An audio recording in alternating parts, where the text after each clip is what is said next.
पटना से राजगिरी जाने के क्रम में गुरु नानक देव जी यहाँ रुके। विकास हुआ है न किससे हुआ है? जो आए हैं मंत्री उन्होंने अपना अपना फंड दिया। फिर अभी हम लगे हुए हैं 5 करोड़ 80 लाख का कबीर साहब का सभागार बनाने के लिए।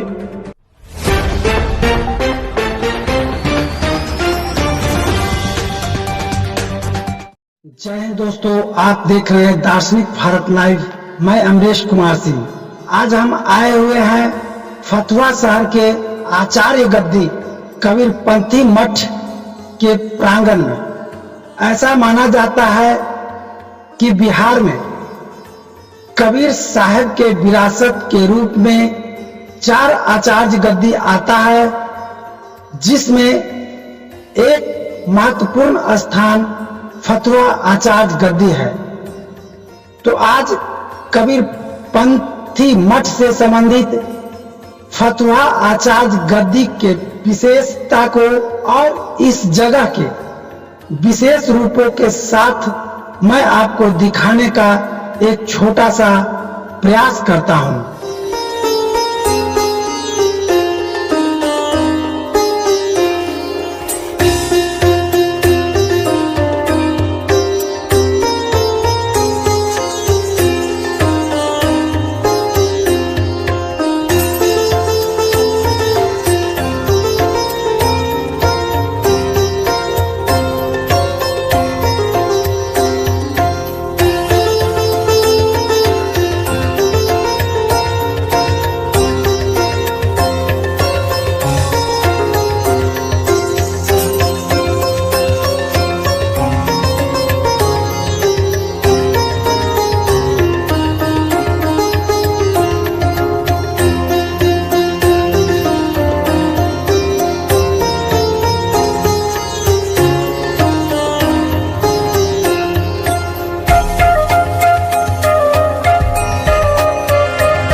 आचार्य गद्दी कबीरपंथी मठ जो फतुहा शहर के दरियापुर में अवस्थित है, इस मठ का आज उस जगह पे हम खड़े हैं जो मूल स्वरूप में है।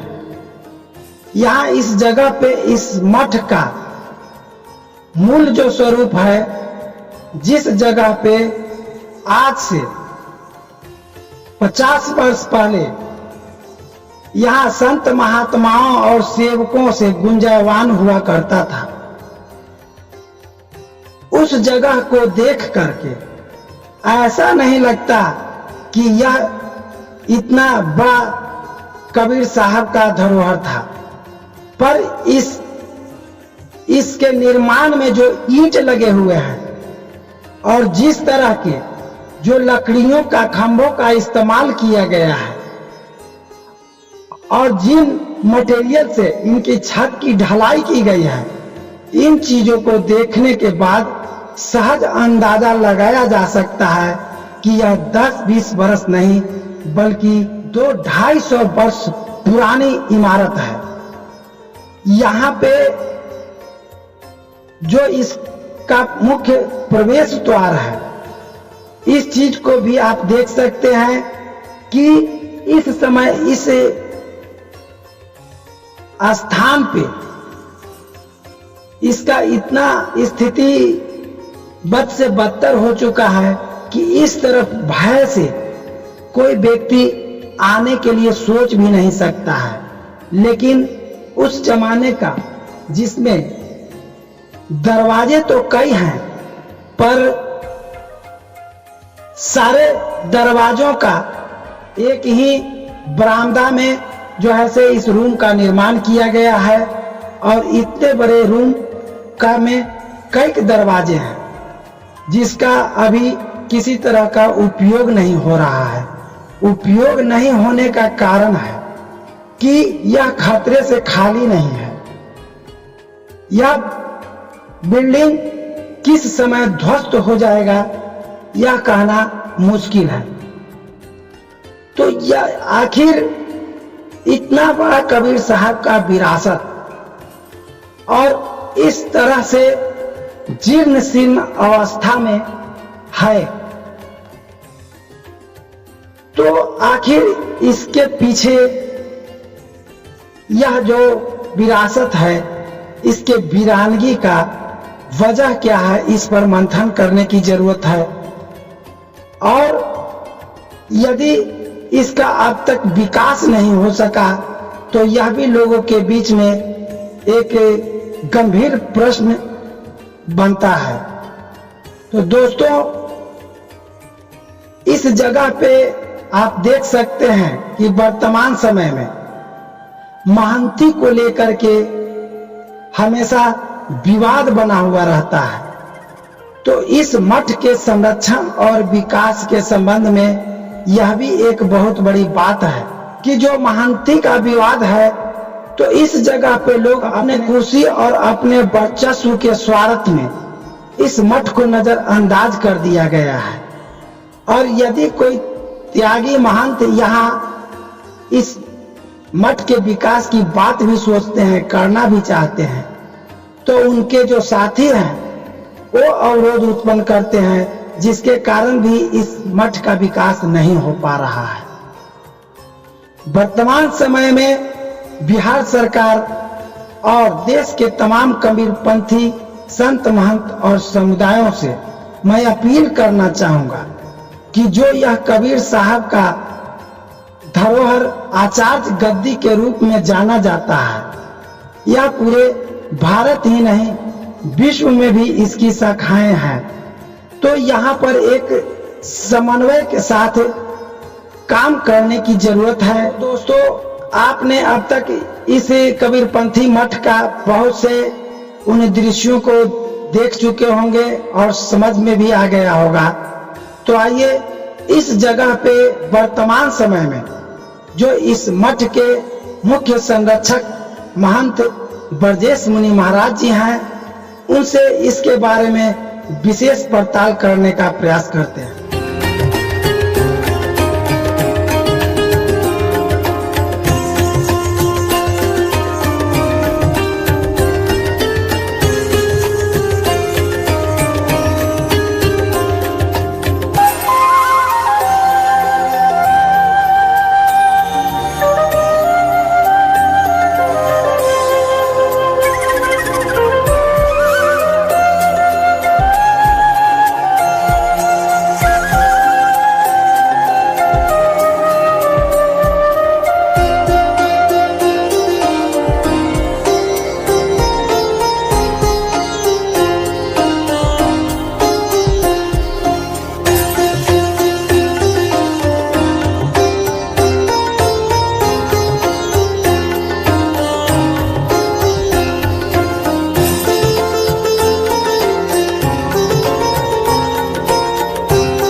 इससे पहले कि आप लोगों ने देखा जो कबीर साहब का ये विरासत है, उसके अधिकांश भाग जीर्ण शीर्ण अवस्था में है। और इस मठ का संचालन कबीर मिशन ट्रस्ट के संस्थापक अध्यक्ष ब्रजेश मुनि महाराज, साथ में इस मठ के संरक्षक महंत भी हैं जो वर्षों से इसकी देखभाल भी कर रहे हैं। न्यास पार्षद ने इन्हें एक बड़ी जिम्मेवारी दी है। तो आइए इस संदर्भ में इनसे हम विशेष बातचीत करते हैं। सर्वप्रथम हम यह जानना चाहेंगे कि इस मठ की जो खासियत है जिसका इतिहास में चर्चा है, या जो यहाँ की खास विशेषता है, फोकस है, वो क्या है, उसके बारे में बताएं। देखिए, ये ऐतिहासिक स्थल है सदगुरु कबीर साहब, और उस जमाने का है, सिकंदर लोधी शेख की बाबर का समय का ये मठ है। ये गुरु नानक देव जी, कबीर साहब, दादू साहब, दरिया साहब, कहा गया कि गुरु नानक को दर्शन दिना दोनों मिली परमार्थ किन्ना, दादू दरिया ऊदा दासा, दास गरीबक सब ब्रह्मनासा। एक उस जमाने की बात है जिस समय पटना से राजगिरी जाने के क्रम में गुरु नानक देव जी यहाँ रुके, और जितने भी संत मंत थे उनके साथ सहभागिता हुआ, और सब संतों के वो सरदार थे। सरदार मतलब सबों को एक होते हैं ना, वो सरदार। और पवित्र गंगा जो बगल में बह रही है, वहां से जल लाते थे, यहाँ पर भंडार बनता था। उस समय पानी की किल्लत थी, सब संतों मिलकर यहाँ कुआं का निर्माण किए, जो आज है कुआं जीर्ण शीर्ण हो चुका है, सब पुराना है बहुत। तो वहां पर एक बानी भी आया है कि तिल घोटत तारी लगे, दिल दरिया का बीच, नानक का संशय मिटे, सतगुरु मिले कबीर। मैंने दीवार पर भी ताकि को लिखा कि मैं नहीं कह रहा हूं, हमारा शब्द में आया है। इस मठ का जो मूल स्थल है, जहां पर कि प्रारंभिक में मतलब साधु संत महात्मा लोग निवास करते थे और यह गुलजार रहता था, यह परिसर अभी इतना जीर्ण शीर्ण अवस्था में है कि उस तरफ जाने में भी डर लगता है। इसके लिए आप क्या कर रहे हैं? ये मठ तो बहुत ऐतिहासिक है, बहुत पुराना है, और उस जमाने का है। सिकंदर लोधी शेख की बाबर जिस समय शासन करते रहे, उस जमाने का है। मैं नहीं कह रहा हूँ, यहाँ का इतिहास कह रहा है। और यहाँ 500 संत रहते थे यहाँ और नौडिहा में, जहाँ पर शिक्षा का केंद्र माना गया है। आज भी आप देखिए यहाँ पर संत कबीर महंत केशवदास संस्कृत महाविद्यालय, जो जीर्ण शीर्ण में है, लेकिन वेतन सब उठा रहे हैं, लाख 1.5 लाख का महीना। ये फतुहा कबीर मठ की देन है। संत कबीर महंत विद्यानंद महाविद्यालय है प्रत्यक्ष में, ये भी आप देख रहे हैं, जहाँ पर हजारों बच्चा, गरीब गुरबा का बच्चा नून रोटी खाकर किसी तरह डिग्री प्राप्त कर रहा है। ये संतों की देन है। हमारा गरीबानंद उच्च विद्यालय मगहर वहां है, मतलब नौडिहा में भी है। हरिनंदन दास संस्कृत विद्यालय, वो भी है नौडिहा में। तो ये शिक्षा का केंद्र रहा है। हमारे संत महापुरुषों ने शिक्षा पर बड़ी बल दिया, जोर दिया उस जमाने में। और अभी वर्तमान का कालखंड लोभी लालची लोग इसका इतिहास को मिटाने में लगे हुए हैं। सब जमीन अतिक्रमित हो चुका है। और यहाँ का कुआं जो है, जो 500 साल का पुराना कुआं है, जहाँ गुरु नानक देव जी पटना में जो गाय घाट जो है ना, राजगीर पंजाब से आने के क्रम में वो गौ घाट गुरुद्वारा जो है, गाय घाट जो कहते हैं, वो गौ घाट के नाम से जाना जाता है। जहां पर वो रुके थे वहां का भी इतिहास है। फिर वहां से राजगीर जाने के क्रम में पहले गाड़ी घोड़ा होता नहीं था, पैदल चलते थे संत बापू। तो उनको पता चला कि यहाँ कबीर और कबीरपंथी संत बहुत हजारों की संख्या में रहते हैं। तो यहाँ पर वो आए और दर्शन दिए, और उन्होंने कहा कि गुरु नानक को दर्शन दिना दोनों मिली परमार्थ किन्ना। वाणी में आया है, दादू दरिया ऊदा दासा, दास गरीबक सब ब्रह्मनासा।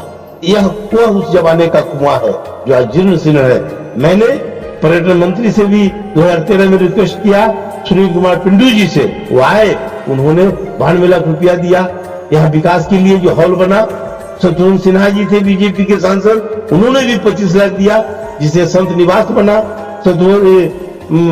जो थे हमारे रामविलास पासवान जी, वो भी 15 लाख दिए। जो कबीर आई हॉस्पिटल बना। तो ये फतुहा कबीर मठ के विकास के लिए मैं हमेशा प्रयत्न हूँ, और सरकार का भी ध्यान है। अभी भी केंद्रीय मंत्री अर्जुन राम मेघवाल जी है, वो भी 5 करोड़ 80 लाख का प्रोजेक्ट पास किए हैं। विकास होगा साहब। वर्तमान समय में हमने देखा यहाँ पे कई बड़े बड़े कार्यक्रमों का आपने आयोजन करवाया, जैसे कि आपने कबीर सांप्रदायिक सौहार्द मेला का आयोजन करवाया, कबीर जयंती मनवाया, इसी तरह से नानक देव जी का भी जयंती मनाया गया। जब भी कार्यक्रम होता है एक बड़ी घोषणाएं की जाती है, लेकिन अभी तक उस घोषणा में कुछ दिखाई नहीं पड़ता है। ये क्या है? ऐसी बात नहीं है। यहाँ कुछ जो है ना टेक्निकल प्रॉब्लम आ जाता है इस बात का। ये मठ को विकास के लिए मैं हमेशा प्रयत्न हूँ और इसीलिए नेता मंत्री को ज्यादा करके बुलाते हैं। ये ऐतिहासिक स्थल है, ये फतुहा का एक बहुत बड़ा धरोहर और देश दुनिया के लोग फतुहा को जाने। यहाँ पर एक कबीर साहब के जमाने का ये मठ है और इतना बड़ा मठ है, इसका विकास हो, इसके लिए मैं अधिक से अधिक, और केंद्र सरकार जो है प्रयत्न है और हमारे मठ मंदिर धार्मिक स्थलों पर जोर दे रही है। राज्य सरकार का भी फंड मिला है, विकास हुआ है न, किससे हुआ है? जो आए हैं मंत्री उन्होंने अपना अपना फंड दिया, शत्रुघ्न सिन्हा जी ने दिया, रामविलास जी ने दिया और ये दिए पर्यटन मंत्री सुनील कुमार पिंटू ने दिए, तो विकास तो हुआ ही न, कैसे हुआ? फिर अभी हम लगे हुए हैं 5 करोड़ 80 लाख का कबीर साहब का सभागार बनाने के लिए, ब्यूटिशियन ऑफ कबीर मठ फतुहा का सौंदर्यीकरण के लिए लगाओ, बनेगा। रत्न सदा जी जो है वो कबीरपंथी है और वो हमेशा हमसे कंधे में कंधे मिलाकर चलते हैं, हर काम के लिए मेरे लिए वो प्रयत्न है। और अभी बिहार सरकार के माननीय मुख्यमंत्री जी ने उनको अनुसूचित जनजाति का उन्होंने मंत्री बनाया है, मैं उनको धन्यवाद देता हूँ, साधुवाद देता हूँ और मुझे उम्मीद है कि यहाँ भी जो है विकास का काम होगा। जैसा कि आपने कबीरपंथी मठ के संरक्षक महंत रहे ब्रजेश मुनि महाराज जी की बातों को सुना और इनकी बातों से ऐसा जान प्रतीत होता है कि यह तन मन धन से समर्पित होकर के इस मठ के विकास में योगदान दे रहे हैं और सरकार का भी इस ओर ध्यान आकृष्ट करने का एक बहुत बड़ा प्रयास किया जा रहा है। तो अभी भले ही कुछ न दिखे, लेकिन ऐसा उम्मीद है कि आने वाले समय में जल्द ही इस फतुहा आचार्य गद्दी का सौंदर्यीकरण होने वाला है और फिर से इसकी खोई ही गरिमा वापस लौटने वाली है। तो चलिए इसी तरह से फिर मिलते हैं अगले वीडियो में। जय हिंद।